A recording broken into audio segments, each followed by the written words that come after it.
Welcome to Parking Live, where the curb meets the conversation. I'm Matt Darst, and this week we're coming to you live, well, almost live, from Parkex, where Jade Neville has been on the floor hosting fireside chats with some of the sharpest minds in the industry.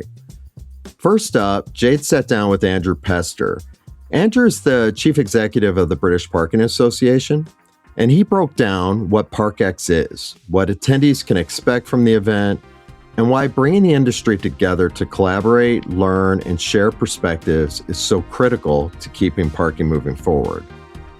And then Jade spoke to Jon Allan, head of learning, innovation, and research at BPA. Jon walked her through APDS. APDS is the Alliance for Parking Data Standards, and he explained what it actually is, where it's being applied, and the real-world impact it's having. They got into specific use cases, and Jon laid out exactly how both technology companies and parking authorities can get involved. Both conversations are accessible and grounded. There's no jargon, just clarity on things everyone in this industry really should understand. So here's Jade, Andrew, and Jon. Right, so I am still at Parkex, a BPA event, and I am joined by a peer, actually, and a dear colleague of mine, Andrew Pester, who's the Chief Executive of the British Parking Association, and he would like to talk to us a little bit about what Parkex is and why people should be coming to visit us. Hi, Jade, and welcome to Parkex 2026. Parkex is one of the BPA's flagship events that we do every year. It is where the whole of the parking and mobility sector come together each year to share ideas, thoughts, and really have those inspiring conversations which help take the sector forward. What would you say to somebody who hasn't been to Parkex before, has heard about it, and is not quite sure whether it's for them? So I think one of the things that we found this year, actually, is a lot of new faces have been coming through the door. One of the things that we try to do at the British Parking Association is really have that open door policy. This is an inclusive event, and we want to see everybody, genuinely everybody, whether that's seasoned professionals or people who are new to the sector, because this is the place to come and network and have those conversations. And if anybody is coming to the event afresh, do come to the BPA stand. We're here to open up the world of parking and share some of the amazing things that are going on in this sector. And as somebody who's been working in the sector for nearly 20 years, which is something I don't openly admit very often because it does give a bit of an indication to my age, I started off in frontline operations as a civil enforcement officer all the way through to technology, hospital environments, public sector, you name it. Every year I've come, I've learned something new and I've met somebody new, which is, I think, there's always a benefit to doing that. Networking is so important, regardless of what stage you are in your career, and regardless of what your profession is, and also opening your mind to other challenges that are being faced across the industry as well. We had a great chat with Jon Allan just now about the Alliance of Parking Data Standards, which is also something that the British Parking Association is leading and involved with. And I think that kind of element of the ecosystem expanding, people working together more, the industry opening its eyes to the fact that we need to come together to tackle different challenges. This seems like the perfect place to be able to start that happening. So thank you very much for joining us, Andrew. Is there anything else you'd like to add to the listeners? What would you say to them? What's your message of people that want to get more involved actually in the association? Yeah, so the key thing to do is get in touch with the BPA. If you go onto the website, there are a variety of contact details, or come to one of the many events during the year, including Parkex. We're here to help and support the sector move forward. And this is such a fantastic time for the sector. There is so much going on. The diversity of what the sector is facing at the moment is unprecedented. And the challenges are significant. But as a not-for-profit association, we represent a wide and diverse community. And that community keeps coming together strongly to look at the challenges, but also look at the opportunity as well. And events like Parkex do exactly that. They bring to life the need to look at the opportunities and how we can move forward stronger as a sector and deliver what society needs. Couldn't have said it better myself. And also, it's a free event. And I must state that you don't have to be a BPA member to register. It's one of my favourite events of the year, amongst a few others, I must say. But this is the best for me. This is the only time I get to see my peers and my colleagues throughout the industry in the UK, all in one place, working together for a better future. So thank you so much, Andrew, for joining us. And look forward to seeing you again, hopefully on Parking Live. Wonderful. Thanks, Jade. And here's Jade talking to Jon. Right, I'm here still at Parkex, day 2.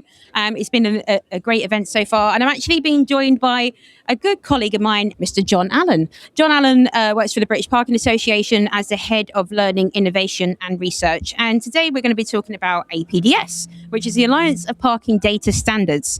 It's something that I'm quite passionate about promoting. I do sit on their board of directors. It's a non-for-profit organisation that is trying to do some good in the industry. So I'm quite confident that it's something that is going to help us evolve throughout the future.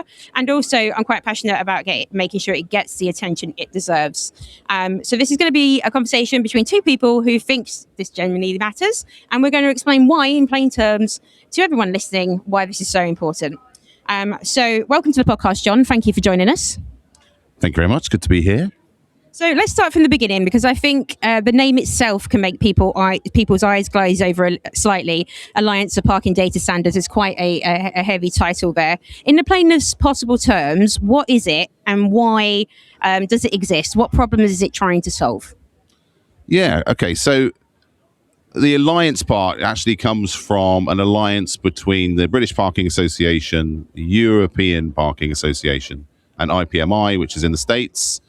And it's basically lots of people got together and said, we have a big problem, which is we need to share data across different platforms, across different systems in parking transactions. And it's all expensive to share. It's all different, costs loads of money. We need to find a way to find one standard way to share data across different languages, across different systems. So they came up with APDS. So it's a bit like if you're buying batteries, you buy AA batteries. APDS is the parking data standard you need if you're a local authority or you are a tech supplier. Okay, that makes sense to me. And to make this a little bit more concrete, before APDS, in places where it hasn't been and in places where it hasn't been adopted yet, what does that actually look like on the ground? What's the experience for an operator or a council trying to bring their systems to work together without a standard like this? Well, it's very expensive to start with because you've got your back office systems in place for enforcement. Then you've got your pay by phone apps. You've got your payment machines. They're all working on different technologies. And so if you want them to talk to each other and get one data set, you have to spend lots of money talking to your suppliers. They have to get together, probably have quite a few heated conversations about what's the best way to share the data. And then eventually you will come up with something that's probably okay, whereas APDS solves it, really, because if everyone's already sharing data in the same way, then it just makes it cheaper and easier. A standardized format so everyone can understand what's coming in, what's going out. Yeah, okay. So let's zoom out to the person at the other end of all this, the driver looking for a space. I mean, the people interacting with the technology. How does APDS, when it's working, actually change their experience? And is it something they'd even notice? Or is it all kind of happening invisibly in the background? Oh, they wouldn't notice it at all, other than the fact that, so if you are a driver pulling into a car park in the UK with APDS powering it, if you like, in the back end, it just means that you'd come into a car park, you'd see a sign, and it would have maybe 5 or 6 apps on it that probably already on your phone, and it would say pay with any one of these apps, and you'd go, oh, that sounds good. I don't have to download another app. So that's how seamless it is for a driver. It's very invisible. And that's what parking should be, shouldn't it? One of those a frictionless experience that you don't have to think about. It's one of those things that just happens as a day-to-day occurrence. And I want to be a little bit more specific because I think this is where it kind of really lands with people. Can you give us one concrete example, something real, something a listener can picture where APDS has made something possible that it simply wouldn't have been before it existed? Yeah, and there are quite a few examples internationally. The national parking platform obviously is the realist example that people may have heard of as drivers, which is basically what I said. So in the old days, if you went to a council car park in the old system, you would drive there, you'd be told which app to download, and you might not have a very good signal. You might be a little bit older. You might not be very good with technology like me, ironically. And you'd have to download it, you'd have to put your card details in, etc., etc. Whereas now, in a very real sense, you can go to any number of sort of 15 local authorities across the UK right now, and pull up, and the chances are you can just use the app that's already on your phone, and you can pay. So that's a really real thing on the ground, and I think there's been a lot of public support for it, a lot of political support for it, because it's just easy. Everyone likes it. You don't have a pocket full of apps anymore. You just have one that you like, and you can just use it everywhere you go. So I think that's the real concrete thing for drivers. And you mentioned some good international case studies as well. Other than MPP, what's the other examples for APDS that really stick out to you across these other countries? Well, there's Barcelona, for example. They created an app which is for joining up all the different transport systems in the city. So for tourists, so that you can, jump on a bus, jump on a tram, get a taxi, hire a car, or park a car, and make different journeys. So they actually modeled the parking side of it on APDS. So it's been very, very successful. So and they're really, really pleased with it. There's another example in Colombia with a shopping center where drivers can come in and park and get discounts automatically from different retail stores. So there's loads of stuff going on with it internationally, and it's free. It's a free standard as well. So it's an ISO standard, which is important, right? So it's an international ISO standard. So it's kind of a no-brainer, really. One area I think APDS really has an exciting role to play is electric vehicles. It's something that's evolving. It's still growing because the pressure on the infrastructure data right now is enormous. People don't just need to know where spaces are. They also need to know where the charge points are, whether they're available, whether they're compatible. How does APDS help unlock that? Yeah, well, I guess, and it's interesting because there are things going on at the moment with some authorities that are seriously looking at APDS for their charge points. So I think where APDS comes in is it can give you location data and availability data in real time. So if you've got sensors, let's say, by your charge points, like they have in Coventry, it would allow you to measure how many of those charge points are being used at any time. And it can give you real-time availability for drivers, which can be then connected to a payment app for charging. So I think that's where APDS comes in, because it has the capability of telling you different conditions of parking as well. So for that charging site, so maximum stay 2 hours, it could be a rapid charger, etc. But I think the availability side is the interesting bit for charging, because people takes away that kind of range anxiety. If you're planning a journey, that okay, I'm going to get there. There's going to be 3 or 4 charge points free, and then of course because it's a data standard, it means that it can work with the charging data standard, which is OCPI, which is what they use for charging payment data. So it's much easier to join 2 standards together than try and do it any other way, really. Yeah, and that's an interesting point actually about connecting standards together. Obviously, APDS is an international standard. As you mentioned, IPMI and EPA as well are also involved in this. When it comes to connecting standards together, there are other standards that will complement this, right? So the curbside data standard, for example, in the US is a different data standard. I think there's a common myth that they compete with each other. What would you say to people that are considering those 2 as competing standards? Well, they're quite different in lots of ways, really. So I'd say they complement each other, if anything, because I think the curbside standard is more about sort of restrictions and where you can't park, and so it's very much that sort of on-street sort of parking, hence the curbside standard. Whereas APDS is sort of more broad, so it's about permitted parking. So it's about where you can park and how you can park. So together, they would complement each other. So I guess the equivalent over here would be sort of comparing it to the DTRO standard, for traffic regulation orders, because that's all about restrictions. Can't park here, can't park there. This is blue badge, etc. Whereas the APDS is it's set up for commercial parking. So it's where permitted parking, where you can, how much you need to pay, etc. So they can both complement each other. That makes complete sense. And DTRO, just to kind of break down any terms, which we can say a lot of acronyms in our careers during our time in parking. So DTRO is a digital traffic regulation order. So that's the legal framework for on-street restrictions in the UK. And from a local authority perspective, a council, a transport team, a city planning function, what does adopting APDS actually give them, and what changes to their day-to-day or in the decisions is it able to allow them to make? Yeah, well, the first thing it gives them, I guess, is peace of mind, because if they're working with APDS, it means that they know that they don't have to spend loads of money on expensive APIs with lots of different tech providers. The second thing it gives them is a standardized way of seeing their data, which they might not have even thought about before. So, for example, in the MPP, they'll get a standardized report which shows them all of the different sessions at what time, which type of service provider, and they can see trends from that.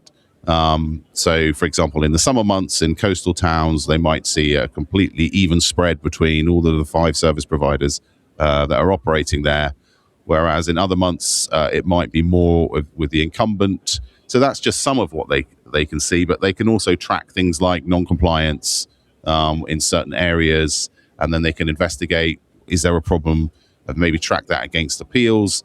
Is there a problem there with one of the signs or one of the machines? So, but it's a standardized way of seeing the data, which they haven't thought, it's already been thought about for them. It means that their back office systems know exactly what to report on as well. So to be honest, it's peace of mind and just lack of faff. It also, the great thing about it is for things like emissions-based charging.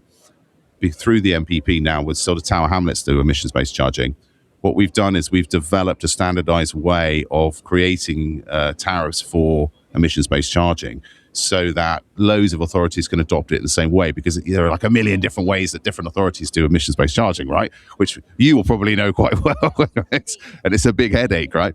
So this is what we've done, is we sort of said, right, we found the easiest, the best way, the most effective way to do this through APDS, and it's worked really well. So Tower Hamlets are really proud to be kind of heading the way in London for that, and they're getting loads of other councils knocking on their door saying, "Oh, how tell us about this." So I think it just creates a standard, uniform way of doing things, and which is seamless. Where are we with APDS right now? Because where we're sitting and this conversation that we're having there's real momentum building. I would love to hear from your perspective what's driving it and what's making the difference in the organisations that have moved forward with it so far. Well, I think one of the things that's driving it is the way that everything's becoming a lot more joined up in our industry. More and more, land operators, be it private or public, are looking for sort of joined up solutions. And I think APDS is sort of fueling that. There's also, because of market consolidation and things like that as well, there is a need for this kind of collaborative working to create a competitive environment. And I think APDS is really driving that. So the MPP, for example, National Parking Platform, which was started off as a test bed for APDS and is now its own entity and growing quickly, is creating a competitive market for service providers now. So before, just be one service provider per council, now there's a competitive market. So they're competing for the best services for customers. It's an even playing field. So that's really driving it. But I think that joined up ecosystem, everyone's looking for those solutions. Lots and lots of councils are looking for ways to join up parking and charging and bus fares and, park and ride, and all of those things that, as they're trying to make things better and better for their residents. Also emissions charging, congestion charging, they're trying to make their streets cleaner, and it all has an impact on parking. So APDS is being seen now. It's been adopted by most of including you guys, most of the major sort of tech parking software providers out there. because they can see the benefit of it. And for someone who's listening, who's an operator, a council, or a tech team, and thinking this sounds like something that we should be doing, what does getting started actually look like for them, and what's the first step? Yeah, well, the first step is to go to the APDS website. But on there, you'll see there's actually a whole bunch of free resources. You just sign up, download. There's a GitHub link, so all the resources. But we also have a sort of beginner's guide course on APDS, which we've developed. And you can sign up for the course. I think it's $50, and it's a course which gives you the basic understanding of what APDS is, how it works, and then there is in development a developer course as well. But all the resources are free. It's open source. The course is, you don't have to do the course, but it's a great way of getting a sort of a really good overview of how APDS works before you know, so that you can have conversations with people about it and understand it from a kind of a bird's eye view, if you like, looking down. How does it? There are about 3 different case studies in the training as well. But the website's free, the resources are free. So just go to the website. Just get in contact as well. I mean, contact me at the BPA as well. I'm more than happy to bore you about APDS. This is a far from boring conversation, Jon. I'm definitely enjoying it. But again, like I say, I'm involved, and I do think it's such an important thing for us to be adopting and growing as we move forward. You know, this ecosystem approach where multiple vendors are starting to work together now to tackle really complex challenges, like the conversations that we've been having on panels over the past couple of days about tackling evasion and looking at how we address emissions-based charging and digital TRO implementation and autonomous vehicles. There's just so much things happening where we are now needing multiple specialist vendors to work together in an ecosystem environment that is a bit more interoperable than we've ever seen before. And to enable us to carry that on in the future, I think this is definitely the backbone of that moving forward. So I don't know if I've answered your question already, actually. I'm just about to ask you. But in the next 3 or 5 years, if APDS does what we believe it can, what does the industry look like? And what's the world going to be building towards? I mean, what you've said actually kind of encapsulated it, really. I think it's been really interesting to see over the last couple of years how many collaborations there are out there between, you know, competitors, but all specialize in different things and really good at those things, working together. And you see that in the EV space as well as the parking space. But I think the next 5 years we are going to see, I think the word would be seamless. Everyone's going to be talking about seamless, you know, easy peasy for drivers, for councils. And I think we're going to see a lot more of these collaborations. We're going to see a lot more service providers in the market, for example, offering services to drivers. There's going to be a lot more competition on that side of things. There's going to be a lot more innovation in data tools. We're already seeing that coming through from amazing companies like yourselves. So I think seamless. It's going to be, and I'm hopeful that it's going to be a lot more sustainable. Everyone's going to get a piece of the pie as well, including drivers and, you know, who we all serve. And last question, kind of. For someone listening right now, whether they're running a car park, working in a council, or sitting in a tech team, what's the one thing you'd want them to take away from this conversation? Well, APDS is free. It's an ISO standard. If you are, you know, a council and you're running procurements, put it on the spec. That's all you have to do. But yeah, the one thing to take away is it makes things easier. It makes things cheaper. And it's where the industry is going. So I would just say one thing to take away is just go to the website, have a look. If you're interested, do the course, but definitely investigate it. It's a free standard. It's an open standard. It was written by loads of different parking professionals and experts all around the world. So just, go to the website. This is exactly the kind of conversation that we wanted to have today. You know, it's real world application of something that could be quite heavy, quite technical, and often misunderstood. So, you know, especially the part where we're talking about operators, technology providers, which in some arenas will be competed against each other, actually coming together to work to combat certain challenges that are becoming ever more sophisticated as we adapt and go through the world. The industry is full of people who want to do this better, and APDS is one of the tools that makes that genuinely possible. So thank you for your time and making it accessible as well for everybody listening. APDS is we're going to share some details of the standard in the show notes, so please feel free to go there if you would like to learn more. There will also be links to the BPA's work in this space as well and how you can get involved. So thank you, Jon, so much for joining us. I hope it wasn't too scary. It was great. I always love talking to you, Jade. Oh, thank you very much. Thank you. Thank you for listening. I'm Julie Gates, executive producer of Parking Live. This episode was created by hosts and producers Jade Neville and Matt Darst, producer Chris O'Keefe, editor Patrick Emile, and associate producer Cindy Raskin. Parking Live is brought to you by Modaxo, passionate about moving the world's people. You can follow us on LinkedIn, subscribe wherever you get your podcasts, and visit us online at parking-live.com. Thanks for joining us at Parking Live, where the curb meets the conversation.